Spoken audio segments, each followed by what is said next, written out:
Salut les investisseurs malins, j'espère que tu vas bien. Je m'appelle Gabriel Jarosson.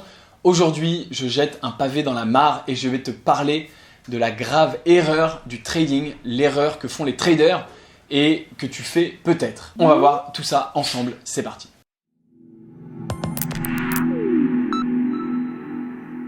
Je dis que je jette un pavé dans la mare parce que j'ai la chance de côtoyer depuis maintenant des années de très nombreux investisseurs et d'échanger avec eux sur leurs pratiques, leurs intérêts, ce qu'ils apprennent, ce qu'ils veulent faire, leurs souhaits, leurs désirs et ce qu'ils font au quotidien. Et j'ai remarqué qu'il y avait une énorme quantité de gens qui s'intéressaient ou qui même faisaient du trading.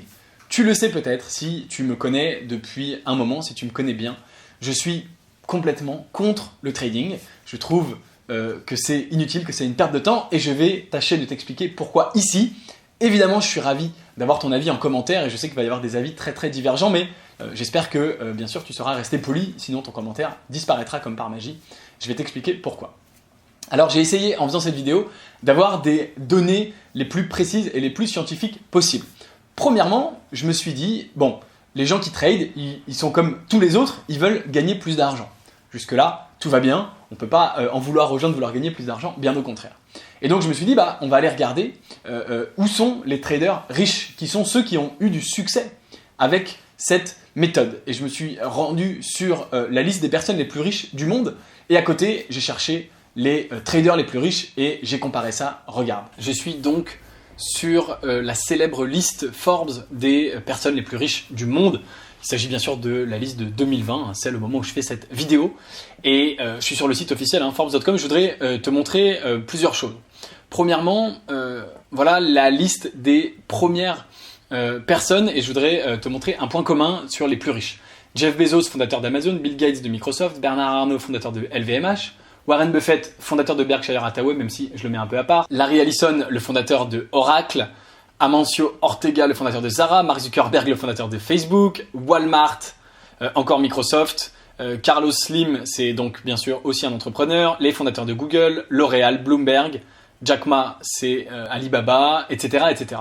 Et donc, on retrouve uniquement des entrepreneurs. Et notre ami George Soros, qui est donc considéré comme le trader le plus riche, il arrive seulement 162e avec une fortune bien sûr énorme, 8 milliards. Mais tu vois que 8 milliards comparé à tous les premiers ici qui sont tous en centaines de milliards ou en tout cas en dizaines et en dizaines de milliards, eh bien il est finalement assez petit jeu.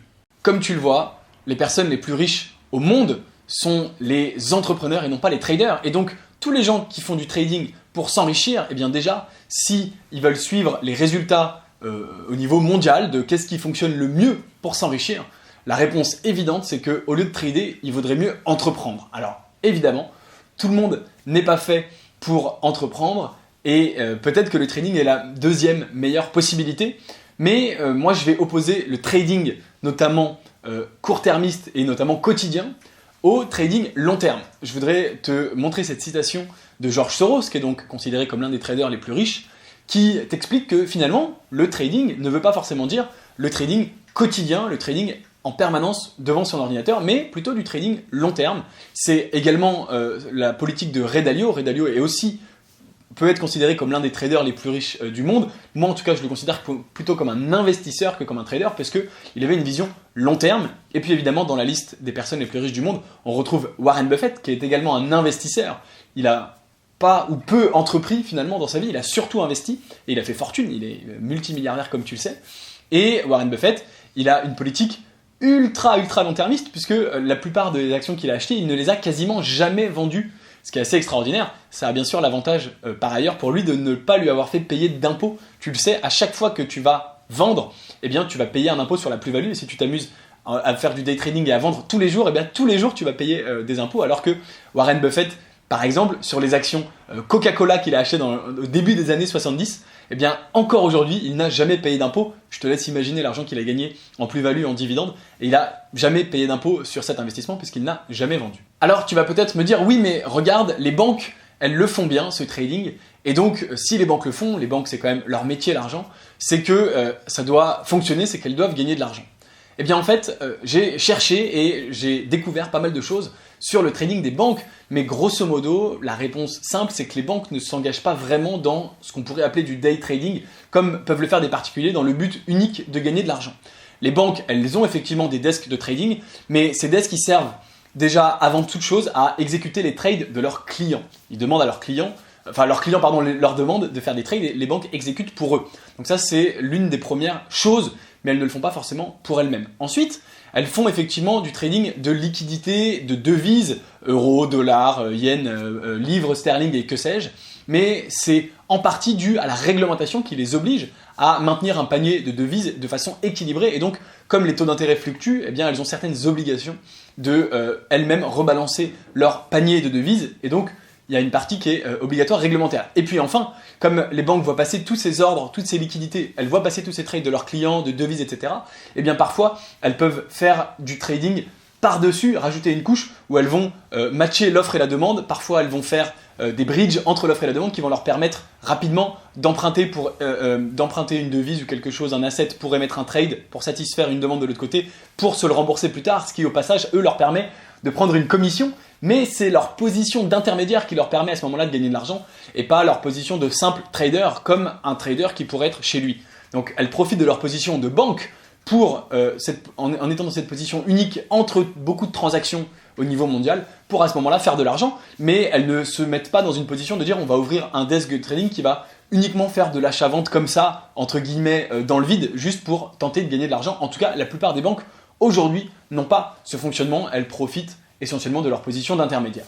Justement au sujet des banques, ça me permet de faire une superbe transition vers la partie suivante. En tant que trader chez toi, n'oublie pas que tu es face à ce qui s'appelle le trading de haute fréquence. Tu en as forcément entendu parler, High Frequency Trading. C'est le trading à la milliseconde par des machines ultra performantes qui sont branchées à quelques dizaines de mètres seulement de Wall Street, du CAC 40, etc., avec des câbles reliés qui passent vraiment sous la rue pour que les ordres émis par les ordinateurs transitent le plus vite possible et encore une fois à la milliseconde pour arriver les premiers et être sûr de choper l'ordre, d'avoir la priorité sur l'exécution de l'ordre.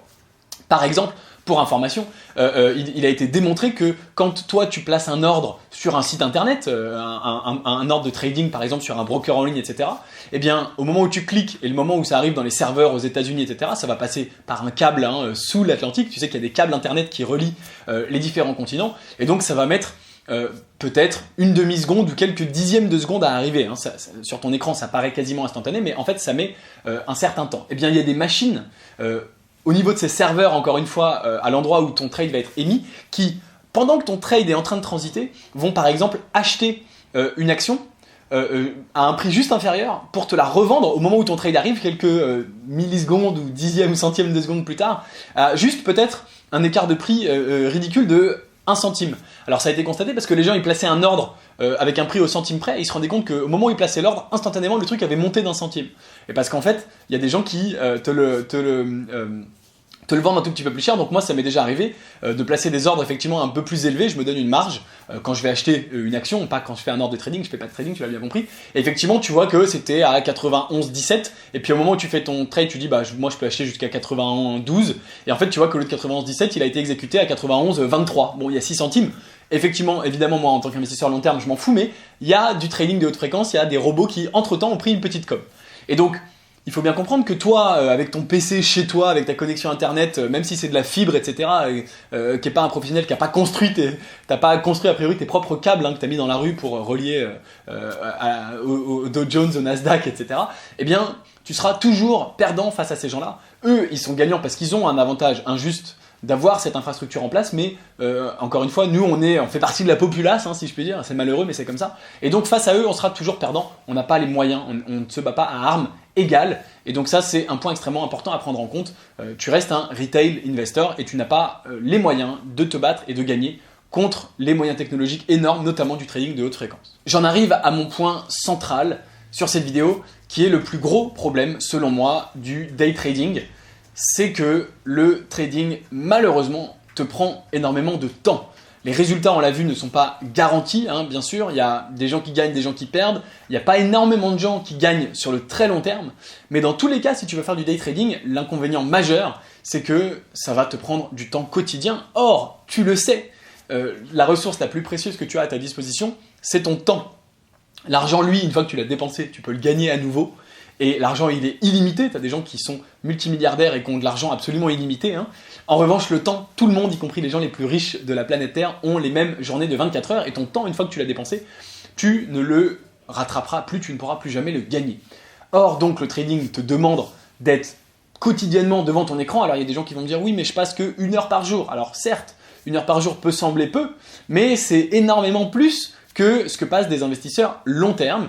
Et par exemple, pour te donner un exemple très concret, moi quand j'achète une action, je l'achète pour par exemple 20 ans, ça peut être moins, ça peut être 1 an, 5 ans, 10 ans, mais moi j'achète une action pour 20 ans, hein. N'oublie pas ce que dit Warren Buffett, ne détenez jamais une action 20 secondes si vous n'êtes pas prêt à la garder pour 20 ans.